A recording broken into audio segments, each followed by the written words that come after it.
ಎಲ್ಲರಿಗೂ ನಮಸ್ಕಾರ ರೀ. ಹೆಂಗದಿರಿ? ನಾನು ಶ್ವೇತಾ. ಜಗತ್ನ್ಯಾಗ ನಡೆದಿರೋ ಸುದ್ದಿನ ನಮ್ಮ ಉತ್ತರ ಕರ್ನಾಟಕ ಭಾಷಾದಾಗ ಹೇಳಲಿಕ್ಕೆ ಬಂದೀನಿ. ಮಸ್ತ್ ಚಾ ಕುಡ್ಕೋತ ಖಡಕ್ ಮಿರ್ಚಿ ಮಡ್ಡಕ್ಕಿ ನೋಡ್ರಿ. ಬ್ಯಾಡ ಬ್ಯಾಡ ಬ್ಯಾಡ ಅಂತಂದ್ರು ಮಾತೇ ಕೇಳೋದಿಲ್ರಪ್ಪ.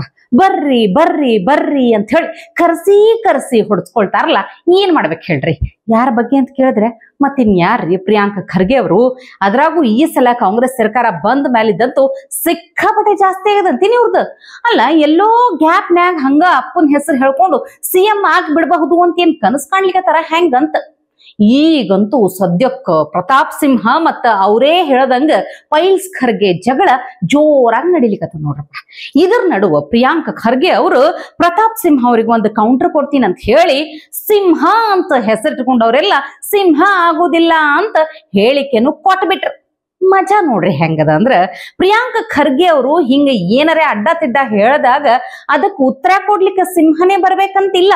ಕಮೆಂಟ್ ಬಾಕ್ಸ್ ತೆಗೆದ್ರ ಸಾಕು, ಮರಿ ಖರ್ಗೆ ಅವರ ಜನ್ಮ ಜಾಲಾಡಿ ಬಿಟ್ಟಾರ. ನೋಡ್ಬೇಕು ನೀವು ಒಂದೊಂದು ಕಮೆಂಟ್ಸ್. ಯಾರೋ ಒಬ್ರ ಕಮೆಂಟ್ ಹಾಕ್ಯಾರ್ಯಪ್ಪ, ಯಾರ ಹೆಸರು ಹೆಣ್ಣಿನ ಹೆಸರಾಗಿರ್ತೈತ್ಲಾ ಆ ಮನುಷ್ಯ ಎಂದು ಗಂಡಸಾಗೋದಿಕ್ಕೆ ಸಾಧ್ಯನೇ ಇಲ್ಲ ಅಂತ ಹೇಳಿ ಕಮೆಂಟ್ ಮಾಡ್ಯಾರ. ನಿಮ್ಗಿದು ಬೇಕಿತ್ತ ಖರ್ಗೆ ಅಂತ ಅನ್ಸ್ಲಿಕ್ಕತ್ತಂದ ನನಗೆ. ಮತ್ತಿನ್ ಏನ್ ಹೇಳ್ರಿ? ಆಯ್ತ್ರಪ್ಪ, ಈಗ ನಿಮಗ ಬೈದವ್ರನ್ನೆಲ್ಲ ಅರೆಸ್ಟ್ ಮಾಡಿಸ್ತೀರೇನು? ಹೆಂಗ್ ಹೇಳ್ರಿ? ನೀವು ಹಂಗೇನರೇ ಮಾಡ್ಕೋತ ಹೊಂಟ್ರಿ ಅಂತಂದ್ರ ಇಡೀ ರಾಜ್ಯಕ್ಕೆ ಬೇಲಿ ಹಾಕಿ ಜೈಲೇ ಮಾಡ್ಬೇಕಾಗ್ತೈತಿ. ಆ ಲೆವೆಲಿಗೆ ಮಂದಿ ಕ್ಯಾಕರ್ಸಿ ಹೋಗಿಲಿಕ್ಕತ್ತಾರ. ಅವ್ರನ್ನೆಲ್ಲ ಜೈಲಿಗೆ ಹಾಕುದು ಬಿಡ್ರಿ, ಈಗ ತಾವೇ ಸ್ವತಃ ಜೈಲಿಗೆ ಹೋಗುವಂತ ಪರಿಸ್ಥಿತಿ ಕಾಣ್ಲಿಕ್ಕತ್ತದ. ಇಂಟರ್ನ್ಯಾಷನಲ್ ಪಾಲಿಟಿಕ್ಸ್ ಬಗ್ಗೆ ಮಾತಾಡ್ತಾರಲ್ಲ ಯಾವಾಗ್ಲೂ ಪ್ರಿಯಾಂಕ್ ಖರ್ಗೆ ಅವರು. ತಮ್ಮದೇ ಇಲಾಖೆದಾಗ 17 ಕೋಟಿ ರೂಪಾಯಿ ಎಷ್ಟು ಅವ್ಯವಹಾರ ನಡೆದೈತಂತ ನೋಡ್ರಿ ಹೆಂಗೈತ್ ಹಣೆ ಬರ. ಪ್ರಿಯಾಂಕ ಖರ್ಗೆ ಅವ್ರೆ, ಇದ್ರಾಗ ಏನಾರ ನಿಮ್ದ ಪಾಲೈತೆ ಹೆಂಗಂತ ಮತ್ತ. ಈ ಪಹಲ್ಗಾಮ್ ದಾಳಿ ಆದಾಗ ಕೇಂದ್ರ ಸರ್ಕಾರ ಏನ್ ಮಾಡ್ಬೇಕಾಗಿತ್ತು, ಹೆಂಗ್ ಆಕ್ಷನ್ ತಗೋಬೇಕಾಗಿತ್ತು ಅಂತೆಲ್ಲ ಉಪದೇಶ ಮಾಡ್ಲಿಕ್ಕತ್ತಿದ್ರಲ್ಲ, ನಿಮ್ಮ ಯೋಗ್ಯತೆಗೆ ನಿಮ್ಮದೇ ಇಲಾಖೆದಾಗ ಅವ್ಯವಹಾರ ಆಗ್ಲಿಕ್ಕತ್ತಿದ್ದಾರೆ ಗೊತ್ತಾಗ್ಯದ ಇಲ್ಲ ನಿಮಗಂತೀನಿ? ನಾನು ಕುಡಚಿ ಮತಕ್ಷೇತ್ರದ ಒಂದು ಗ್ರಾಮ ಪಂಚಾಯಿತಿಯಲ್ಲಿ 17 ಕೋಟಿ ಅವ್ಯವಹಾರ ಆಗಿದೆ. ಹಾಗಿದ್ರೆ 6,000 ಗ್ರಾಮ ಪಂಚಾಯಿತಿಗಳು ಇರುವಂತಹ ರಾಜ್ಯ. ಪ್ರಿಯಾಂಕ್ ಖರ್ಗೆ ಅವರೇ, ನಿಮ್ಮ ಇಲಾಖೆಯಲ್ಲಿ ನೀವ್ ಏನ್ ಮಾಡ್ತಾ ಇದ್ದೀರಿ? ಮೊದಲನೇದಾಗಿ ನರೇಗಾದಲ್ಲಿ ನಡೀತಾ ಇರುವಂತಹ ಅವ್ಯವಹಾರ. ಈ ಫೋಟೋದಲ್ಲಿ ಇರುವಂತಹ ವ್ಯಕ್ತಿಗಳು ಇಲ್ಲಿ ನರೇಗಾ ಜಾಬ್ ಕಾರ್ಡ್ ನಲ್ಲಿ ಎಂಟ್ರಿ ಆಗಿರುವಂತಹ ಹೆಸರುಗಳು ಸಂಬಂಧವೇ ಇಲ್ಲ. ಸೊ ಇಲ್ಲಿ ಅಕೌಂಟ್ ಗೆ ದುಡ್ಡು ಹೋಗುವಂತದ್ದು ಬೇರೆಯವರ ಹೆಸರಿಗೆ, ಇಲ್ಲಿ ಫೋಟೋ ನಿಂತು ತೆಗೆದುಕೊಳ್ಳುವಂತಹ ವ್ಯಕ್ತಿಗಳು ಬೇರೆ. ಅವರ ಹೆಸರು ಕೂಡ ನಾನು ಮಾರ್ಕ್ ಮಾಡಿದ್ದೀನಿ, ಯಾರ್ಯಾರು ನಿಂತಿದ್ದಾರೆ ಅಂತ ಹೇಳಿ, ನಿಂತವರ ಹೆಸರು ಏನು ಅಂತ. ಎರಡನೇದು, ತಾವು ಗಮನಿಸಬಹುದು, ಸೇಮ್ ವ್ಯಕ್ತಿಗಳು ನಿಲ್ತಾರೆ, ಆದ್ರೆ ಕಾಮಗಾರಿಗಳು ಬೇರೆ ಬೇರೆ, ಲೇಬರ್ಸ್ ಬೇರೆ ಬೇರೆ. ಸೇಮ್ ವ್ಯಕ್ತಿಗಳು ನಿಲ್ತಾರೆ, ಕಾಮಗಾರಿಗಳು ಬೇರೆ ಬೇರೆ, ಕಾರ್ಮಿಕರ ಹೆಸರು ಬೇರೆ ಬೇರೆ. ಯಾವ ರೀತಿ ಭ್ರಷ್ಟಾಚಾರ ನಡೀತಾ ಇದೆ ಅಂದ್ರೆ, ಒಂದು ದಿನ ಹೈರ್ ಮಾಡಿಬಿಡ್ತಾರೆ, ಒಂದು 20-30 ಜನನ್ನ ಹೈರ್ ಮಾಡಿಬಿಡ್ತಾರೆ ಒಂದು ಪಂಚಾಯಿತಿಯಲ್ಲಿ. ಒಂದು 50-100 ಕಾಮಗಾರಿಗಳಿಗೆ ಇವರನ್ನ ನಿಲ್ಲಿಸಿ ಫೋಟೋ ತಕೊಳ್ಳೋದು. ಇಲ್ಲಿ ಈ ಕಾಮಗಾರಿಯಲ್ಲಿ ಕಲ್ಲಪ್ಪ ಮಲ್ಲಪ್ಪ ಅಂತ ಹಾಕ್ತಾರೆ ಇದೇ ವ್ಯಕ್ತಿಗಳು, ಇನ್ನೊಂದು ಕಾಮಗಾರಿಗೆ ಸುರೇಶ ರಮೇಶ ಹಾಕ್ತಾರೆ, ಆಮೇಲೆ ಇನ್ನೊಂದು ಕಡೆ ತಿಪ್ಪೇಶ ತುಪ್ಪೇಶ ಆಗ್ತಾರೆ ಇದೇ ವ್ಯಕ್ತಿಗಳು. ಸೊ ಪ್ರಿಯಾಂಕ್ ಖರ್ಗೆ ಅವರು, ನಾನು ನೇರವಾಗಿ ಪ್ರಿಯಾಂಕ್ ಖರ್ಗೆಗೆ ನಿಮ್ಮ ಮೂಲಕ MSR ನಂಬರೇ ಹೇಳ್ಬಿಡ್ತೇನೆ. MSR number 18398 18391 18414.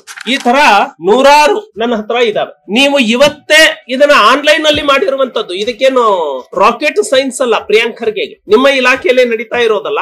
ಈ ಫೋಟೋದಲ್ಲಿ ನಿಂತಿರೋ ವ್ಯಕ್ತಿ ಕಾಮಗಾರಿಗೆ ದುಡ್ಡು ರಿಲೀಸ್ ಮಾಡಿದೀರಿ, ಆ ವ್ಯಕ್ತಿಗೆ ಆ ಕಾಮಗಾರಿಯಲ್ಲಿ ಇರುವಂತಹ ಜಾಬ್ ಕಾರ್ಡ್ ವ್ಯಕ್ತಿಗೆ ಸಂಬಂಧನೇ ಇಲ್ಲ. ಯಾರನ್ನ ಸಸ್ಪೆಂಡ್ ಮಾಡ್ತೀರಾ?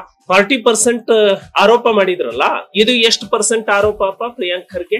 ಇದ್ರ ಬಗ್ಗೆ ಏನು ಉತ್ತರವನ್ನ ಕೊಡ್ತೀರಿ? ಅದಕ್ಕ ಹೇಳೋದ್ ನೋಡ್ರಿ, ಸ್ವಲ್ಪ ವಿದ್ಯಾವಂತರು ಮಂತ್ರಿ ಆಗ್ಬೇಕು ಅಂತ ಹೇಳಿ, ಇಲ್ಲಂದ್ರೆ ಹಿಂಗೆ ಆಗ್ತದ ನೋಡ್ರಿ. ಇಂಥವ್ರು ಹೋಗಿ IAF ಅಧಿಕಾರಿಯಾಗಿ ವಿದೇಶಾಂಗ ಮಂತ್ರಿ ಆಗಿರೋ ಜೈಶಂಕರ್ ಅವರಿಗೆ ಫಾರಿನ್ ಪಾಲಿಸಿ ಬಗ್ಗೆ ಪಾಠ ಮಾಡ್ತಾರಂದ್ರ ಎಂಥ ಹಣೆ ಬರ ಇರ್ಬೇಕು ಹೇಳ್ರಿ ನೀವು. ಈ ಕಾಂಗ್ರೆಸ್ ಸರ್ಕಾರದಾಗ ಅವ್ರ ಒಬ್ರೇ ಅಲ್ರಿ, ಒಂದೊಂದು ಮಂತ್ರಿಗಳದಾರ ನೋಡ್ರಿ, ಎಲ್ಲಾರು ಒಂದೊಂದು ಮುತ್ತಿದ್ದಂಗ ನೋಡ್ರಪ್ಪ. ಬಂಗಾರಪ್ಪನಂಥ ನಾಯಕನ ಮಗ ಆಗಿ ಅವ್ರ ಮಾತಂತೂ ಒಂದು ಬಂಗಾರದಂಥದ್ದಿಲ್ಲ. ಈಗ ಶಿಕ್ಷಣ ಮಂತ್ರಿ ಆಗಿ ಮಕ್ಕಳ ಬಳಿ ಹೋಗಿ ಅದೇನೋ ಹೇರ್ ಸ್ಟೈಲ್ ಬಗ್ಗೆ ಭಾಷಣ ಮಾಡ್ತಾರಂತ ಕೇಳ್ರಿ ಒಂದ್ಸಲ. ನನಗೆ ಬಹಳ ಸಂತೋಷ ಏನಂದ್ರೆ ಟೀಕಾ ಟಿಪ್ಪಣಿ ಮಾಡಿದ್ಮೇಲೆ ಮಕ್ಕಳು ಸ್ಕೂಲಿಗೆ ಹೋದಾಗ ಹೇಳಿದ್ರು, ಸರ್ ನಿಮ್ಮ ಥರ ನಾವು ಯಾಕೆ ಸರ್ ಹೇರ್ ಸ್ಟೈಲ್ ಬಿಡಬಾರ್ದು, ಪರ್ಮಿಷನ್ ಕೊಡ್ರಿ ಅಂತ. ಅವಾಗ ನಾನು ಹೇಳಿದೆ, ಇಲ್ಲಪ್ಪ ಚಿಕ್ಕ ಮಕ್ಳು ಇರ್ಬೇಕಾದ್ರೆ ನಾವೆಲ್ಲ ಜಗಳ ಮಾಡ್ಕಿರ್ತೀವಿ, ಏನಾರು ಕೂದಲು ಬಿಟ್ಟು ಇನ್ನೊಬ್ಬ ನಿನ್ನ ಫ್ರೆಂಡ್ ಹೋಗಿ ಕೂದಲು ಎಳೆದು ನಿಮ್ಮ ಅಪ್ಪ ಬಂದು ಆ ಮೇಸ್ಟ್ರಿಗೆ ಹೊಡೆದು ಅದೊಂದು ರಗಳೆ ಆಗೋದು ಬೇಡ, ನೀವು ಹಿಂಗೆ ಇರ್ರಿ, 11, 12ನೇ ಕ್ಲಾಸ್ ಆದಮೇಲೆ ನಂತರ ಆಗಂತ್ರಿ ಅಂತೇಳಿ. ನಮ್ಮ ತಂದೆಯವ್ರಿಗೆ ಭಾಳ ಇಷ್ಟ. ನಮ್ಮ ತಂದೆಯವ್ರು ನೋಡಿದ್ರಲ್ಲ ಎಲ್ಲ ಹೇರ್ ಸ್ಟೈಲ್ ಇರ್ಬೇಕು. ನಾನು ಒಂದ್ಸತಿ ಹೇರ್ ಸ್ಟೈಲ್ ಈ ಥರ ಮಾಡಿ ಶಾರ್ಟ್ 15 ದಿವಸ ನಮ್ಮ ಅಪ್ಪ ನಮ್ಮ ಹತ್ರ ಮಾತಾಡೇ ಇರಲಿಲ್ಲ. ನಿನ್ನ ಮುಖ ನೋಡೋಕೆ ಅಸಹ್ಯ ಆಕತಿ ಅಂತ.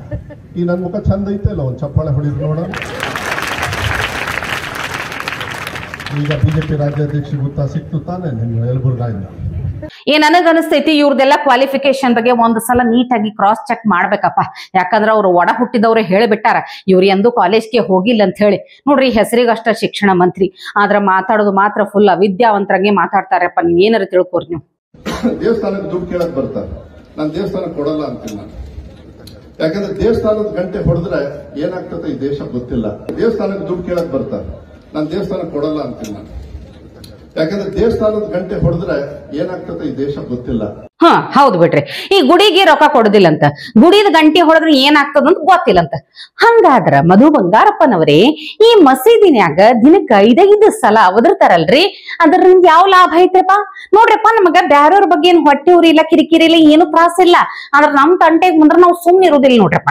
ಆಯ್ತು ಬಿಡ್ರಿ, ಆಯ್ತು, ನೀವ್ ಹೇಳಿದ್ದೆ ಖರೆ ಅಂತ ತಿಳ್ಕೊಂಡು ಈ ಗುಡಿಗಳಿಂದ ಯಾವುದೋ ಉಪಯೋಗ ಇಲ್ಲಲ್ಲ, ಪ್ರಯೋಜನ ಇಲ್ಲಲ್ಲ, ಇದ್ರ ಸಲುವಾಗಿ ಅಂತ ಹೇಳಿ ಸರ್ಕಾರದಾಗ ಒಂದು ಮುಜರಾಯಿ ಇಲಾಖೆ ಅಂತ ಐತಿ ನೋಡ್ರಿ, ಗೊತ್ತೈತಿ ನಿಮಗ? ಅದನ್ನ ಮುಚ್ಚಿಬಿಡ್ರಿ. ಮುಚ್ಚಿಬಿಟ್ಟು ಈ ಕೂಡ್ಲೆ ಎಲ್ಲಾ ದೇವಸ್ಥಾನಗಳನ್ನ ದೇವಸ್ಥಾನದ ಆಡಳಿತ ಮಂಡಳಿಗಳಿಗೆ ಬಿಟ್ಕೊಟ್ಟು ಬಿಡ್ರಿ. ನೋಡೇ ಬಿಡೋಣಲ್ಲ ಹೆಂಗ ಆಗ್ತದ ಅಂತ ಹೇಳಿ. ಅದು ಆಗೋದಿಲ್ಲ. ಬೇಕಾದ್ರ ಬಡವರಿಗಂತ ಏನಾರ ಕೇಂದ್ರ ಸರ್ಕಾರ ಕೊಡ್ತಿರ್ತೈತ್ಲಾ, ಅದನ್ನ ಕಸ್ಕೊಂಡ್ ಬಿಡುದು. ರೈತರಿಗೆ ಬರ್ಲಿಕ್ಕತ್ತಿದ್ದ 6,000 ರೊಕ್ಕ ಬಂದ್ ಆಗ್ಬಿಡ್ತು. ಅದರ ನಡುವ ಈ ಬಡವ್ರ ರೋಗಿಗಳಿಗೆ ಕಮ್ಮಿ ರೇಟ್ನ್ಯಾಗ ಔಷಧ ಸಿಗ್ಲಿ ಅಂತ ಹೇಳಿ ಜನೌಷಧಿ ಕೇಂದ್ರ ಅಂತ ತೆಗದ್ರ ಅದನ್ನೂ ನಿಂದ್ರಸ್ಲಕ್ಕ ಎಲ್ಲಾ ತಯಾರಿ ನಡೆಸಿದ್ರು. ಆದ್ರ ಹೈಕೋರ್ಟ್ ಸುಮ್ನೆ ಬಿಡ್ಲಿಲ್ ಬಿಡ್ರಿ. ಸಿದ್ದರಾಮಯ್ಯನವ್ರ ಸರ್ಕಾರಕ್ಕೆ ಕಪಾಳ ಹೊಡೆದಂಗ ಹೇಳಿ ಕಳಿಸ್ಬಿಟ್ಟೈತಿ. ನೋಡ್ರಿ, ಇವ್ರ ಕತಿಗಳು 1, 2 ಅಲ್ಲ ಬಿಡ್ರಿ. ವರ್ಷದ 365 ದಿನದಾಗ 65 ದಿನ ಕೇಸ್ ಯಾರ ಮೇಲೆ ಹಾಕೋದು ಅಂತ ಹುಡುಕ್ತಿರ್ತಾರೆ. 100 ದಿನ ಬೆಲೆ ಏರಿಕೆ ಎಲ್ಲೆಲ್ಲಿ ಮಾಡೋದು ಅಂತ ಚಿಂತೆ ಮಾಡ್ತಿರ್ತಾರೆ. ಇನ್ನು ಉಳಿದ ದಿನ ಕುರ್ಚಿ ಸಲುವಾಗಿ ಕಚ್ಚಾಡ್ತಿರ್ತಾರ. ಓಟ್ ಹಾಕ್ದವ್ರಿಗೆ ಚೊಂಬೋ ಚೊಂಬು ಅನ್ಬೇಕ. ಓಟ್ ಹಾಕ್ದವ್ರು ದೂರದ ಮಾತು ಬಿಡ್ರಿ, ಅವ್ರಂತೂ ಚೊಂಬು ಖರೆ ಐತಿ. ಸಿದ್ದರಾಮಯ್ಯ ಸಾಹೇಬ್ರನ್ನ ನಂಬಿಕೊಂಡು JDS ಬಿಟ್ಟು ಬಂದಂತ ಶಿವರಾಮೇಗೌಡರಿಗೂ ಮೋಸ ಮಾಡಿಬಿಟ್ಟಾರ ಪಾಪ. ನಾವು ಮಂತ್ರಿನ ಕೊಡ್ತೀವಿ ಅಂತಲೇ ಪ್ರಾಮಿಸ್ ಮಾಡಿ ನನ್ನನ್ನು JDSನಿಂದ ಕಾಂಗ್ರೆಸ್ಸಿಗೆ ಕರ್ಕೊಂಡು ಹೋಗಿತ್ತು. ಅದರಲ್ಲೇನು ಮುಚ್ಚು ಮರೆ ಇಲ್ಲ. ಸಿದ್ದರಾಮಣ್ಣವರು ಹೇಳಿದರು ನನಗೆ ನಾನು ಕೊಡ್ತೀನಿ ಅಂತ. ಈಗಲೂ 2.5 ವರ್ಷಕ್ಕೆ ನಾನು ಕೊಡ್ತೀನಪ್ಪ ಅಂತ ನಿಮ್ಮ ಎದುರಿಗೇನೆ ಎಲ್ಲ ಕಡೆ ಹೇಳಿದ್ದಾರೆ, ಎಲ್ಲ ಪಬ್ಲಿಕ್ ಸ್ಪೀಚ್ನಲ್ಲೂ ಹೇಳಿದ್ದಾರೆ. ಇನ್ನು ಅದಕ್ಕೆ ಸಮಯ ಇನ್ನೂ ರೀಶಫಲ್ ಆಗಿಲ್ಲ. ಅದಾಗ ಕೊಡ್ತಾರೆ ಅನ್ನೋ ಭಾವನೆ ನಮಗೂ ಇದೆ, ಜನಕ್ಕೂ ಇದೆ, ಅವ್ರಿಗೂ ಇದೆ. ಹಾಸನ ಜಿಲ್ಲೆಗೆ ಗೆದ್ದಿರ್ತಕ್ಕಂಥವನು ಒಬ್ಬ MLA ಪಕ್ಷವನ್ನು ಬಲಪಡಿಸ್ಬೇಕು ಅಂತ ಅಂದರೆ, ಪಕ್ಷವನ್ನು ಒಳ್ಳೆ ದೃಷ್ಟಿಯಿಂದ ತಗೊಂಡೋಗ್ಬೇಕು ಅಂತ ಇದ್ದರೆ ಒಂದು ಮಂತ್ರಿಯನ್ನು ಕೊಡಬೇಕಾದ ಅವಶ್ಯಕತೆ ಇದೆ ಅಂತಕ್ಕಂಥದ್ದು ರಾಜಕೀಯ ಲೆಕ್ಕಾಚಾರ ಇದೆ. ಅದರಿಂದ ಕೊಡ್ತಾರೆ ಅಂತೇಳಿ ಭಾವಿಸ್ಕೊಂಡಿದ್ದೇವೆ. ಅದು ಹೈಕಮಾಂಡ್ ಯಾವಾಗ ರೀಶಫಲ್ ಕೊಡುತ್ತೆ ಆವಾಗ ಕೊಡ್ಬೋದು ಅಂತಕ್ಕಂಥದ್ದು ನನ್ನ ಅನಿಸಿಕೆ. ಛೇ ಛೆ ಛೆ ಛೆ ಪಾಪ ಶಿವರಾಮೇಗೌಡ್ರಿಗೆ ಹಿಂಗ ಆಗ್ಬಾರ್ದಾಗಿತ್ತು ಬಿಡ್ರಪ್ಪ. JDSನ್ಯಾಗ ಹುಲಿ ತರ ಇದ್ರಿ, ಆದ್ರ ಇಲ್ಲಿ ಬಂದ ಇಲಿ ಹಂಗ ಮಂತ್ರಿ ಮಾಡ್ರಿ ಅಂತ ಭಿಕ್ಷೆ ಬೇಡವಂಗಾಯ್ತಲ್ಲ ಇದು. ನಿಮಗ ಹೆಂಗ ಕಾಂಗ್ರೆಸ್ನವ್ರು ಬಕ್ರಾ ಮಾಡಿದ್ರಂತಂದ್ರ, ಈ ಮೊನ್ನೆ ಆಪರೇಷನ್ ಸಿಂಧೂರ ಟೈಮ್ನಾಗ ಇಂಡಿಯಾ ಪಾಕಿಸ್ತಾನಕ್ಕೆ ಯಾಮಾರಿಸ್ಬಿಡ್ತಲ್ಲ, ಥೇಟ್ ಹಂಗೆ ನಿಮಗನು ಕಾಂಗ್ರೆಸ್ನವ್ರು ಬಕ್ರಾ ಮಾಡ್ಬಿಟ್ಟಾರ ನೋಡ್ರಿ. ಭಾರತದ ಆರ್ಮಿ ಅವರು ಈ AI ಜನರೇಟೆಡ್ ಆಗಿರುವಂತಹ 30 kg ವಸ್ತುವನ್ನ ರಫೇಲ್ ತರ ಮಾಡ್ಯಾರ. ರಫೇಲ್ ತರ ಮಾಡಿ ಪಾಕಿಸ್ತಾನಕ್ಕೆ ಕಳಿಸ್ಯಾರ. ಪಾಕಿಸ್ತಾನದ ರೆಡಾರ್ ಏನ್ ತಿಳ್ಕೊಂಡಿತ್ತೆ ಅಂತ ರಫೇಲ್ ಅಂತ ತಿಳ್ಕೊಂಡ್ ಯಾಮಾರಿ ಮಿಸೈಲ್ ಹಾರಿಸ್ಬಿಟ್ಟೈತಿ. ಅಷ್ಟೊತ್ತು ನಿಜವಾದ ರಫೇಲ್ ಹೋಗಿ ದಾಳಿ ಮಾಡ್ಯದ. ಇದನ್ನ ಅಮೆರಿಕದ ಪೈಲಟ್ ಒಬ್ರು ನೋಡಿ ಹೇಳಲಿಕ್ಕತ್ತಿದ್ರು, ಈ ಸಖತ್ ಟ್ರಿಕ್ ಇದು, ಇಂಥ ಬುದ್ಧಿವಂತಿಕೆ ದಾಳಿ ನೋಡೇ ಇಲ್ಲ ಅಂತ ಹೇಳಲಿಕ್ಕತ್ತಿದ್ರು. ನಾವು ಅಷ್ಟೇ ಬಿಡ್ರಪ್ಪ. ಈ ಅಧಿಕಾರ ಕುರ್ಚಿ ಪದವಿ ವಿಷಯಕ್ಕಂತ ಬಂದ್ರ ಸಿದ್ದರಾಮಯ್ಯನಂತವ್ರ ಬುದ್ಧಿವಂತರನ್ನ ನಾ ಅಂತೂ ನೋಡೇ ಇಲ್ಲ. ಹಂಗೆ ಪ್ರಿಯಾಂಕಾ ಖರ್ಗೆ ಅವ್ರಿ, ನಿಮಗೊಂದು ಫ್ರೀ ಅಡ್ವೈಸ್ ಕೊಡ್ಲಿಕ್ಕತ್ತೀನಿ, ಕೇಳಿಸ್ಕೋರಿ, ಕಿವ್ಯಾ ಹಾಕೋರಿ, ಇಲ್ಲ ಬಿಡ್ರಿ ನಿಮ್ ಹಣೆ ಬರ. ಈ RSS ಬಗ್ಗೆ ಹಿಂಗ ಇಲ್ಲಿ ಮಾತಾಡಿದ್ರಲ್ಲ, ಅದು ನಡೀತಪ್ಪ, ಹೆಂಗೋ ಪರವಾಗಿಲ್ಲ ಅಂತ ಬಿಟ್ರ ಇದನ್ನ ನೀವು ಹೋಗಿ ಮಧ್ಯಪ್ರದೇಶಕ್ಕ ಹೋಗಿ ಮಾತಾಡ್ಬಿಟ್ರಿ ಅಂತ ತಿಳ್ಕೊರಿ. ಮಾತಾಡಿದ್ರೆ ಏನಾಗ್ತದಂತ ನೋಡ್ರಿ ಒಂದ್ಸಲ. जो मर्द थे वो जंग में आए और जो हिजड़े थे वो संग में गए। Wake up to reality.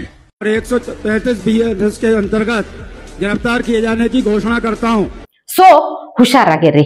MP UP ಕಡೆ ಹೋಗಿ ನಮ್ಮ ಅಪ್ಪ ಖರ್ಗೆ, ನಮ್ಮ ಅಜ್ಜ ದೊಡ್ಡ ಖರ್ಗೆ, ನಾ ಮರಿ ಖರ್ಗೆ ಕುಂತುಂಡ್ರು ಕರಗುದಿಲ್ಲ, ಅಷ್ಟ ಆಸ್ತಿ ಐತಿ ಇಷ್ಟ ಆಸ್ತಿ ಐತಿ ಅಂತ ಹೇಳಿ ಬಿಲ್ಡಪ್ ಕೊಡ್ಲಿಕ್ಕೆ ಹೋಗ್ಬೇಡ್ರಿ. ಮತ್ತೆ ಹಿಂಗ ಏನಾರ ಅನೌನ್ಸ್ ಮಾಡಿ ಎಳ್ಕೊಂಡ್ ಹೋದ್ರ ಹೈರಾಣ ಬರ್ತೈತೆ. ಆಮೇಲೆ ಇವತ್ತಿಗೆ ಸುದ್ದಿ ಸಾಕಲ್ಲ, ನಾಳೆ ಇಂಥವೇ ಮತ್ತೊಂದಷ್ಟು ಸುದ್ದಿ ತರ್ತೀನಿ. ಚಾ ಇಟ್ಕೊಂಡು ಮಿರ್ಚಿ ಮಂಡಕ್ಕಿ ನೋಡ್ಲಿಕ್ಕೆ ಕಾಯ್ಕೊಂಡಿರ್ರಿ. ಟಿವಿ ವಿಕ್ರಮ, ದೇಶ ನಿಮ್ಮ ಕೈಯಲ್ಲಿ. ಈ ಕಾರ್ಯಕ್ರಮ ನಿಮಗೆ ಇಷ್ಟ ಆಗಿದ್ದಲ್ಲಿ ಲೈಕ್, ಶೇರ್ ಹಾಗೂ ಕಮೆಂಟ್ ಮಾಡಿ. ಟಿವಿ ವಿಕ್ರಮದ ಕಾರ್ಯಕ್ರಮಗಳನ್ನು ನಿರಂತರವಾಗಿ ವೀಕ್ಷಿಸಲು ಸಬ್ಸ್ಕ್ರೈಬ್ ಮಾಡಿ, ಬೆಲ್ ಐಕನ್ ಒತ್ತಿ.